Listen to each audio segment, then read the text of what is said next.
Sharice Moore, the East Coast. It's a pleasure to meet you. It's a pleasure to meet you as well. Cheers. So, quick biography.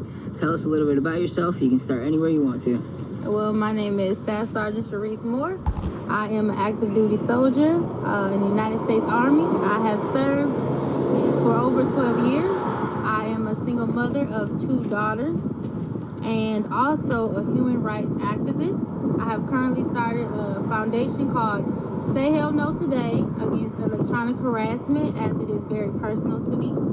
If you get a chance, I will also have a rally coming up August 5th through the 7th in Detroit, Michigan. And it's a rally designed to educate, empower, and expose the ugliness behind electronic harassment. Cheers. So this interview is based around technology and humans. And some of you may or may not be familiar. Are you a victim of technological abuse? Yes, unfortunately I am. And what technologies do you believe you're being abused by? Well, that's a tricky one. I can't say for sure what type of devices that I've been attacked with, but I can say that I've woken up with laser burns on my body. I have been stalked.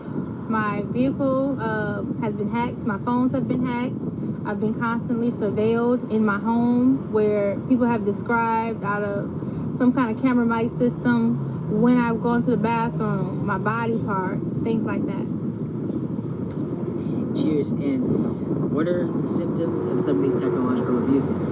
First, how does it feel physically? Physically, it's not fun. When you've been attacked by direct energy lasers, it makes you almost paralyzed, where you can't move out of bed. You get bad headaches, you lose equilibrium, nausea, of course some memory loss, things like that. Cheers. And second, how does it feel mentally? Mentally is a struggle, because when you're not feeling well, your first reaction is to go to the doctor. But what doctor can you go to when you're being attacked with directed energy? Being in the military, I expect them to be more open, because we do have equipment where we surveil people. We use aerostat balloons to ensure the safety of people on deployments and convoys. We design these energy weapons to win the wars against other countries. But when you go to the doctor, they act as though they don't exist. They try to recommend you to mental health. They try to disregard the fact that these things could be happening on American soil. And for some people who aren't too familiar, a great start would be waves, frequencies, and electromagnetics, etc. So, describe your experience in the outside world. It's a challenge. It's a challenge for myself and my daughters to even go to the Walmart, because we're constantly being surveyed and followed. So just going to the Walmart, guaranteed somebody gonna follow us off post. They follow us to these places, and then they'll try to veer off and leave like they wasn't just following us. Then we'll go in the store, we may see some of those same people in different aisles. And that's been consistent on and off for a while now. Cheers. So, you have kids. How safe and comfortable does that make you feel? And considering the military as well. It doesn't make me feel safe at all. So my daughters have been attacked with direct energy lasers on their private parts, their backs. They've had bad anxiety from it, and they have been diagnosed from a top doctor as being exposed and targeted with direct energy weapons.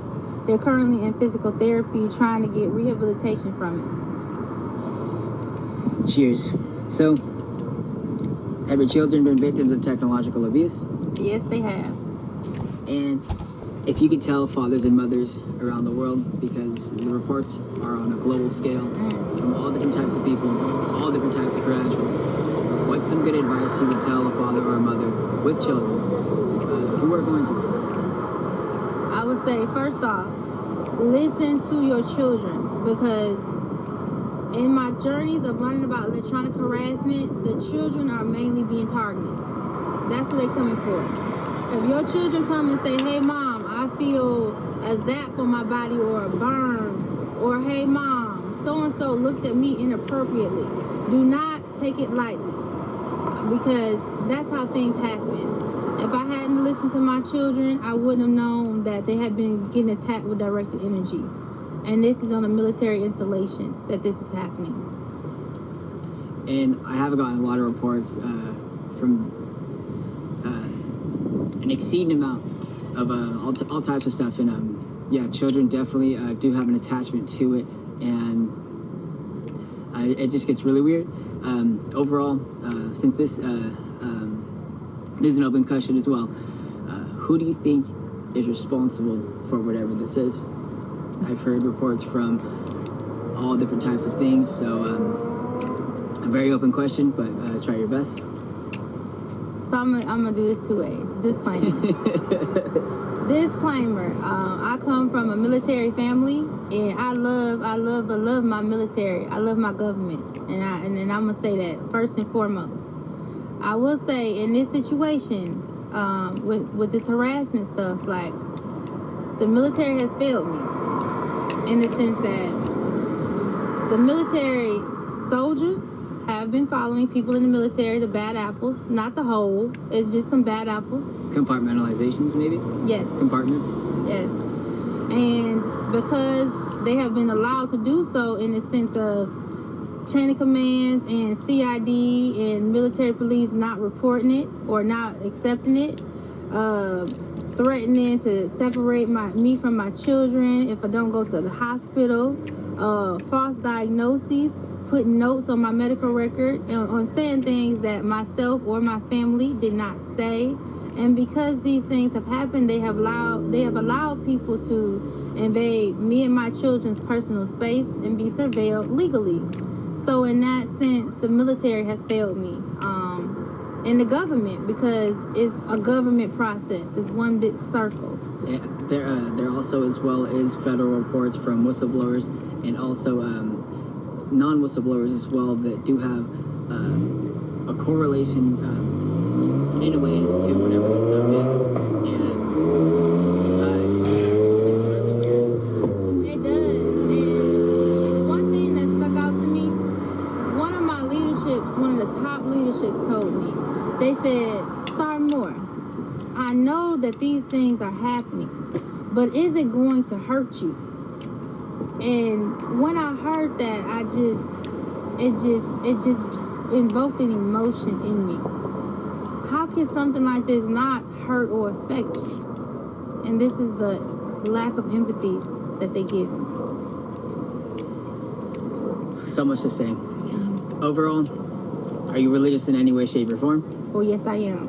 I believe and I know that there is a God, because nobody else could have got me through the things that myself and my family have been through.